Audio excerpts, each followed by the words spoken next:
It's day 2 of Survival Week here on the Weather Channel. Today we bring you tales of survival in the face of extreme weather. Hosting this morning's coverage live from Wild Iris, Wyoming is our Jim Cantore. And Jim, you mentioned NOLS, and a lot of our viewers are probably thinking, what in the world is that? It stands for National Outdoor Leadership School. And what exactly do they teach you there? Is it all just survival or more stuff?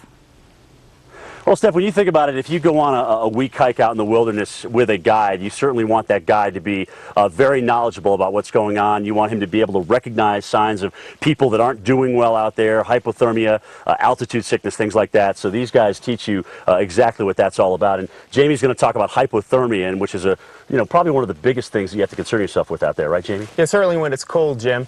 And typically hypothermia is problematic as a result of a series of small but poor decisions and things. Series of small decisions. That's interesting. Yeah, they sort of add up. Let's do two situations here. We got Pearson in the sleeping bag. We'll do what is more like a week hike and also a day hike, if we can. So in the event that someone does get cold, they start to shiver.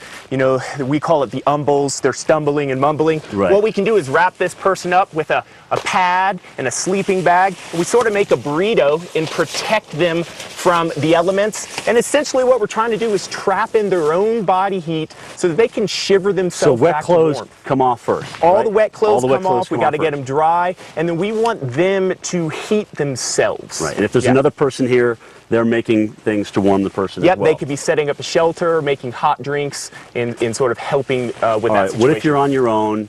You're on a day hike and you get soaked. People don't realize after you get soaked, the temperature drops 30 degrees. Well, the best thing to do is, if you have the energy, is to keep moving, because your own metabolism creates a lot of body heat.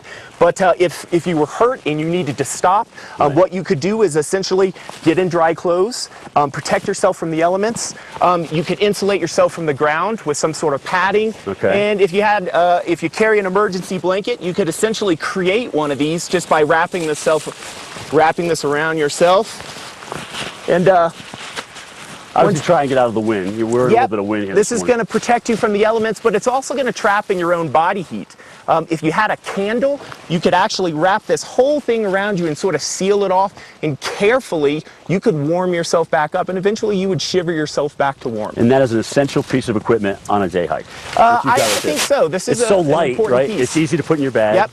And it traps in heat and reflects some of your heat back that normally you would radiate outward.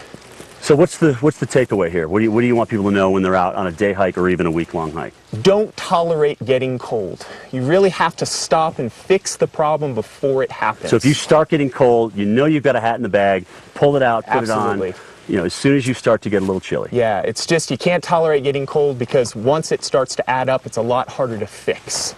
So prevention is really the key.